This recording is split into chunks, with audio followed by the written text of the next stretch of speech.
Exercise में कह रहा है कि रिजॉल्व द पार्शियल फ्रैक्शन, और ये पहली जगह बेटा आपको तो ध्यान देना, ठीक है। अच्छा, अब ये आ गया 3x माइनस 11 ओवर ये x प्लस 3 इंटू एक्स का स्क्वायर प्लस 1। अब देखिए यहाँ मैंने इसको दोबारा से लिख दिया जब इसको सोल्यूशन करना है, और x प्लस 3 और एक्स स्क्वायर प्लस 1 हो गया। मैंने क्या किया, चूँकि मुझे बटे में दो रकमें दिखाई दे रहे हैं, दो फैक्टर दिखाई दे रहे हैं, एक लीनियर फैक्टर है और एक क्वाड्रेटिक है।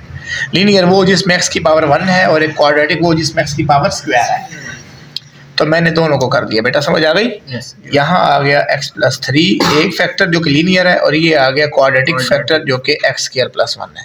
तो पुत्र मैं बताया था कि अगर लीनियर फैक्टर हो तो आपने जस्ट एक ही कांस्टेंट रखना है जिसको आपने मालूम करना है, एक ही अननोन वैल्यू रखनी है। जबकि क्वाड्रेटिक में हो जाए तो क्वाड्रेटिक में ये जो स्क्वायर है ना, एक तरीका बता रहा हूँ मैं, स्क्वायर है ना, तो इस स्क्वायर का एक एक्स आप दे दो बी को, एक एक्स दे दो बी को, पीछे क्या रहेगा x प्लस 1, एक्स प्लस 1 का आप बना देंगे c, इतनी सी बात है, और इसको भी ब्रैकेट में बंद कर देंगे। कोई डाउट? जो कुछ भी बना सकते हैं, बिल्कुल। आप f जो है ना वो dx प्लस f भी रख सकते हो, कोई भी नाम रख सकते हैं, लेकिन स्क्वायर वाले को एक x दे देना है, फिर जो पीछे बचना है उसका अलग से नाम रख देना है। अब इसका एलसीएम रखेंगे, एक बार आपको क्लियर हो रहा है? जी सर। अच्छा, अब ये जो है हमारे पास आ जाएगा x प्लस 1 और ये आ जाएगा एलसीएम x प्लस 3। तीन क्वेश्चन करने हैं हमने, x square plus 1, x plus 3 से x प्लस 3 क्या आ जाएगा, x वो a से मल्टीप्लाई हो गया, x स्क्वायर जमा a से। हाँ जी, कोई डाउट? No sir. अब ये x स्क्वायर से x स्क्वायर कट गया तो क्या बच गया, bx प्लस c की ब्रैकेट हो गई x प्लस 3 से। क्लियर हो गया। अब ये एलसीएम सेम था तो एक कट गया, तब हमारे पास आ गई 3x minus 11 is equal to a into x square plus 1 plus bx plus c into x plus 3। हाँ जी, कोई डाउट? अब हमारे पास इस्तेमाल कर, मैंने बताया था कि लीनियर फैक्टर्स को पहले हल करेंगे, तो लीनियर फैक्टर तो ये एक है। Yes sir. ये एक है ना लीनियर फैक्टर, तो मैं क्या करूँगा, इस x प्लस 3 को 0 के बराबर रख दूंगा, जीरो मेथड क्या कहते हैं इसको, जीरो मेथड। तो x की कीमत क्या हो जाएगी, प्लस 3 माइनस 3। हाँ जी, कोई डाउट? तब ये 3 का 3 आ गया, x यहाँ पे आ गया माइनस 3 माइनस 11 बराबर है a का a माइनस 3 का स्क्वायर प्लस 1। तो कोई डाउट? प्लस b इंटू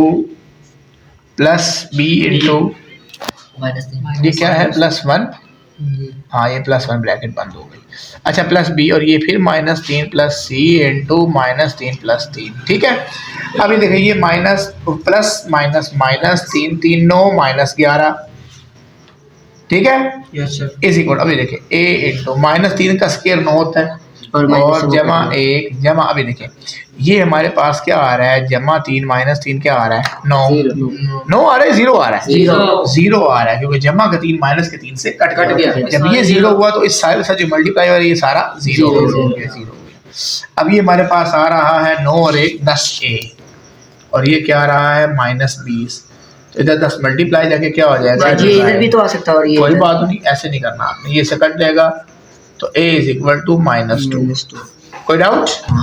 अब a आ गया। अब आप दोबारा से इक्वेशन लिख लें, 3x minus 11 is equal to a into x square plus 1 plus bx plus c into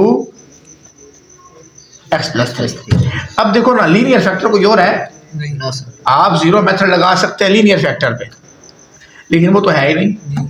अब एक आ गया क्वाड्रेटिक फैक्टर। जब क्वाड्रेटिक आ जाए ना, कोई और फैक्टर इस्तेमाल करने वाला है ही नहीं, तो फिर उसको ओपन कर दो। कैसे जरा ये देखिए, 3x minus 11 is equal to, ये देखो क्या हो जाएगा, a x square plus a one जा a एक्स स्क्वायर और a वन जा a। इधर क्या करेंगे, bx को x से देंगे तो bx स्क्वायर, जब bx को 3 से देंगे तो 3bx, फिर c को x से देंगे तो क्या हो जाएगा cx, और फिर c को 3 से देंगे तो 3। कोई डाउट? कोई है तो मुझसे आपने शेयर कर लेना है, कोई प्रॉब्लम? अच्छा, अब इसके बाद हम क्या करेंगे, हम चूंकि a आ चुका है हमारे पास, जब a आ गया तो अब हम कंपेयर करेंगे बाय कंपेयरिंग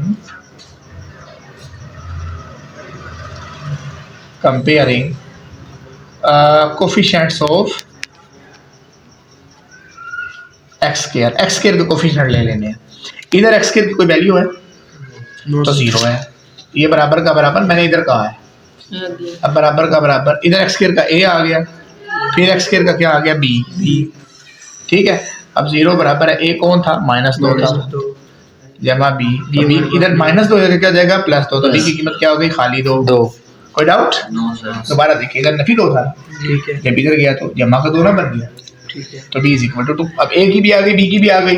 अब दोबारा से कंपेयर करते हैं बाय कंपेयरिंग। अब मैं करूंगा कंपेयर कांस्टेंट्स को, किसको करूंगा? कांस्टेंट्स। कांस्टेंट वो है जो एक्स के बगैर है। इधर एक्स के बगैर कौन है? -11 बराबर इधर कौन है? ए, फिर कौन है हमारे पास? +3c है।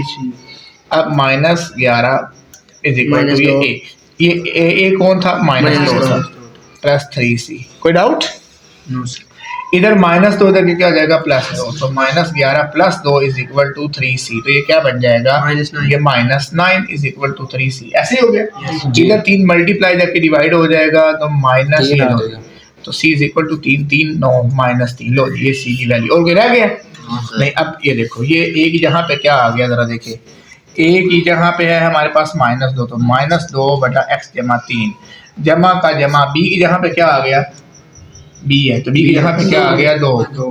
आगे x है तो x आ गया, प्लस का प्लस है तो c है, c की जगह पे कौन हो गया? -3 ओवर आ गया x² + 1। तरतीब लगा दो इसको, पहले लिख दो 2x - 3 बटा x² जमा 1 और -2 बटा x जमा 3। लो ये जवाब है, ठीक है। कोई डाउट? सर